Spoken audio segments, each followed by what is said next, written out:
Mon podcast IMO. Bienvenue dans ce nouveau numéro de mon podcast IMO. Chaque jour, un point sur l'actualité de l'immobilier avec un de ses acteurs en interview. Aujourd'hui, je suis avec Jérôme Druna. Bonjour Jérôme. Bonjour. Vous êtes directeur général de l'APAGL, une entité du groupe Action Logement spécialisée dans les aides au logement et notamment le fameux dispositif bien connu, le dispositif Visal, qui existe depuis 2016. Vous êtes avec nous aujourd'hui pour nous annoncer son élargissement. Alors d'abord, on peut rappeler peut-être en quelques mots qui concernait le dispositif Visal jusqu'à présent. Alors Visal jusqu'à aujourd'hui concernait toutes les personnes de moins de 30 ans, quelles que soient les conditions.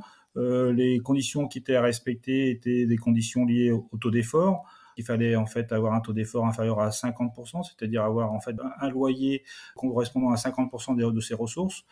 Et Visal était également accessible à tous les plus de 30 ans en double mobilité, c'est-à-dire en fait les personnes qui déménageaient suite à un changement d'emploi. Et alors maintenant, avec cet élargissement, le dispositif va concerner un petit peu plus de monde et je crois de manière simplifiée. Absolument, puisque les nouveaux bénéficiaires de Visal en fait seront les personnes en fait qui auront des ressources salariales nettes inférieures à 1 500 € net par mois, et ce quelles que soient les raisons du déménagement. Puisque par exemple pour les plus de 30 ans, j'évoquais tout à l'heure le fait qu'il fallait avoir une mobilité à la fois résidentielle et professionnelle.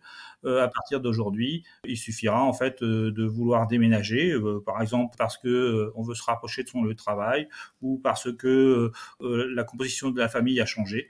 Et à ce moment-là, on aura accès à Visal. Votre travail à la PAGL, c'est de concevoir, si je regarde les missions, c'est de concevoir des offres en fonction des besoins des locataires comme des propriétaires, en fonction des territoires également. C'est d'anticiper aussi les besoins, les évolutions et d'accompagner ensuite, évidemment, c'est logique, la diffusion de ces offres.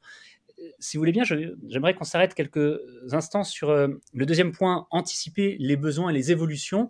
Ça veut dire que c'est un gros travail de veille sur le marché de l'immobilier, le marché de l'emploi, la densité, si on prend un exemple concret, ce qui s'est passé récemment avec la pandémie, avec le Covid-19, avec beaucoup de gens qui veulent déménager, qui veulent quitter des grandes villes ou aller plus à la campagne, vous, ça vous alerte et vous préparez des choses, vous vous dites qu'il faut peut-être préparer des choses par rapport à ce type d'événement? Oui, en fait, effectivement, l'APAGL est une structure d'ingénierie. Donc, en fait, comme vous disiez, en fait, elle analyse en fait le marché locatif privé pour voir exactement en fait quels éléments en fait on pourrait apporter pour faciliter l'accès au logement et à l'emploi.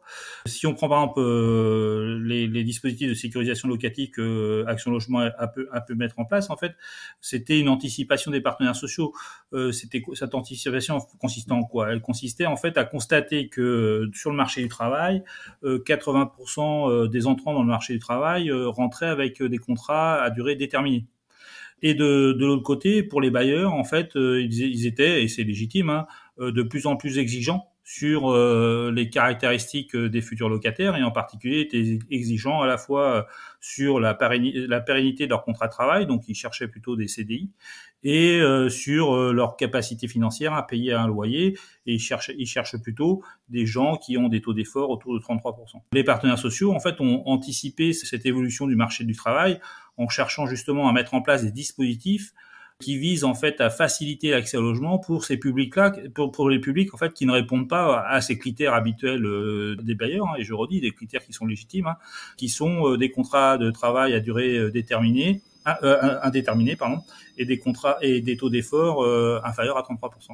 Donc voilà ce que fait la PAGL. En fait, elle cherche en fait à anticiper des mouvements qui touchent à la fois le marché du travail et le marché du logement, puisque l'objectif des partenaires sociaux d'Action Logement, c'est bien de en fait permettre l'accès au logement pour permettre l'accès à l'emploi, et donc de trouver des dispositifs. Et aujourd'hui, le dernier dispositif mis en place, c'est Visal, et ce dispositif fonctionne effectivement bien, puisqu'il est plébiscité par les utilisateurs, puisque 95% des bailleurs usagers sont satisfaits et 73% des locataires usagers recommandent Visal. Oui, effectivement, c'est un dispositif qui fonctionne très bien, puis qui a réussi aussi à se faire une place, à être connu et reconnu, ce qui n'est pas toujours évident. Les dispositifs d'aide en France sont divers et variés, nombreux, ils changent parfois selon les territoires, et souvent, les gens qui pourraient en bénéficier ne sont même pas au courant qu'ils existent, alors que Visal est véritablement bien connu. Visal, c'est un service gratuit. Pour terminer, Jérôme Drunat, j'aimerais avoir votre avis sur les startups de la PropTech qui proposent depuis quelque temps des services similaires,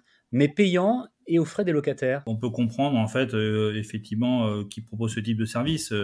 Par contre, ce n'est pas du tout la philosophie des partenaires sociaux d'Action Logement, puisque la philosophie des partenaires sociaux, c'est d'aider les salariés ou d'aider des futurs salariés à trouver un emploi. Et aujourd'hui, les partenaires sociaux d'Action Logement souhaitent plutôt mettre en place des dispositifs gratuits qui permettaient en fait de faire payer plutôt le bailleur que de faire payer le locataire. Ce n'est pas aujourd'hui la position des partenaires sociaux de faire payer le locataire pour pouvoir en fait garantir son accès à un logement. Jérôme Drunat, merci beaucoup. Je rappelle que vous êtes directeur général de l'APGL, l'entité du groupe Action Logement spécialisée dans les aides au logement. Vous étiez donc avec nous, nous le rappelons, pour nous annoncer cet élargissement du dispositif Visal, sa simplification aussi, on peut le dire d'une certaine manière. Merci à vous. Et mon podcast IMO, c'est tous les jours sur toutes les plateformes de podcast. Vous pouvez vous abonner, vous pouvez le partager et puis évidemment, n'hésitez pas à le commenter. À demain pour une nouvelle interview. Mon podcast IMO. Mon podcast IMO.